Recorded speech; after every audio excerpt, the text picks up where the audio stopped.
Existem diversos canais de engenharia na internet, mas a imensa maioria, praticamente todos eles, só tratam da teoria.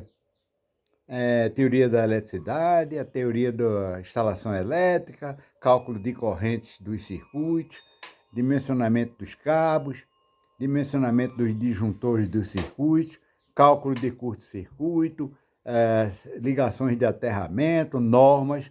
Mas não existe um canal, pelo menos ao que me conste, que trate da prática da instalação, da experiência vivida, os problemas que o profissional encontra no dia a dia. Então é por isso que eu decidi criar esse canal Arte de Projetar Instalações Elétricas, porque pretendo transmitir a parte prática, a experiência vivida na profissão, para que os novos engenheiros que estejam hoje começando em instalações possam evitar ter uma série de problemas que eu tive devido à inexperiência e que tive que resolvê-los, né?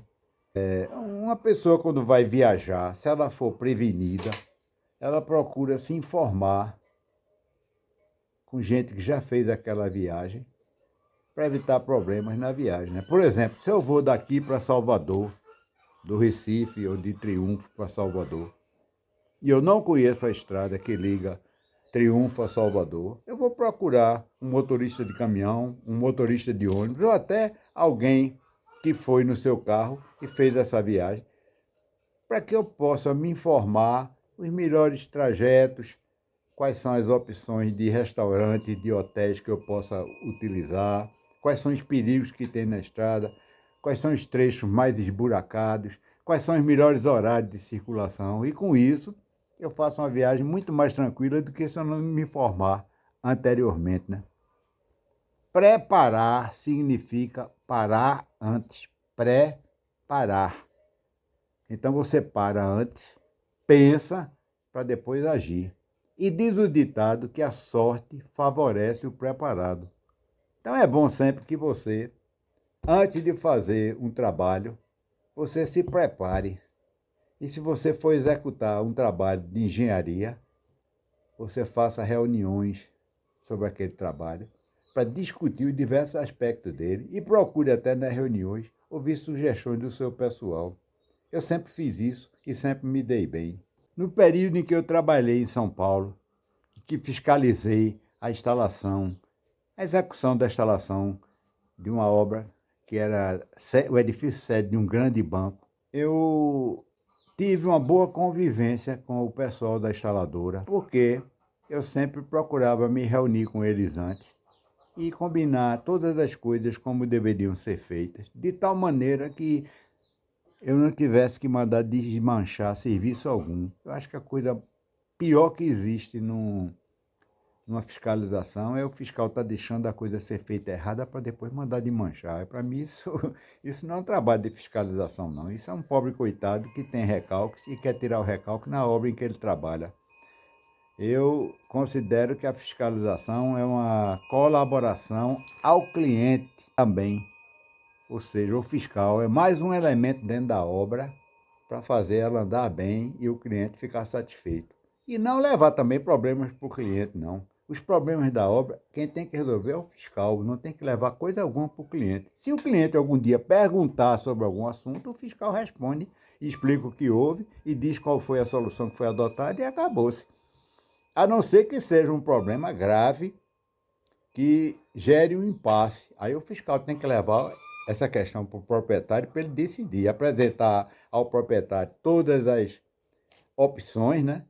E todos os desmembramentos da questão e deixar o proprietário decidir, desde que o fiscal oriente o proprietário quanto às normas daquela questão, né? O que é que as normas falam sobre aquela questão. Essa obra que eu fiscalizei em São Paulo, eu tive a convivência com um grande engenheiro que eu admirei muito e fiquei gostando, apesar dele ser um meninão e a gente ter uma série de discordâncias no âmbito técnico-administrativo apenas. Não havia questão de foro íntimo ou foro pessoal envolvido.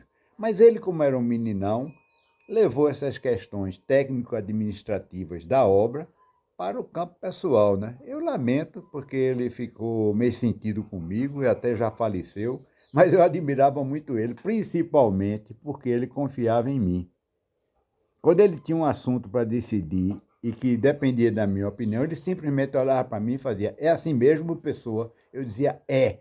Ele assinava e passa adiante. Logo quando eu cheguei na obra, um belo dia, ele estava explicando para um fornecedor o disjuntor Quick Leg.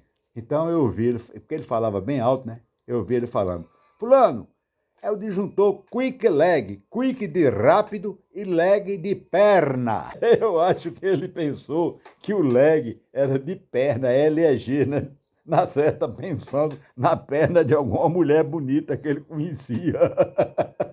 Então eu fui lá até junto dele, né? E quando ele terminou o telefonema, eu expliquei: fulano, olha, esse disjuntor Quick Leg, ele tem dois tipos de ação. Ele tem uma ação para a hora de um curto-circuito, em que a corrente sobe tremendamente num tempo muito pequeno. Então ele tem uma ação rápida, que é feita através de uma bobina, que cria um campo magnético que cresce rapidamente. Esse campo magnético puxa uma haste, essa haste destrava a mola do disjuntor e a mola aciona o disjuntor abrindo ele. E ele tem uma ação retardada através de um bimetal, que é para sentir uma sobrecorrente, que é uma corrente que é um percentual acima da nominal, que inicialmente não vai criar problema, mas que com o decorrer do tempo pode provocar um sobreaquecimento no condutor do circuito. Então, esse elemento térmico que o disjuntor tem, que é um par termoelétrico, depois de certo tempo ele se dilata desigualmente e separa os contatos do disjuntor, fazendo com que ele desligue. Por isso o nome Quick Leg.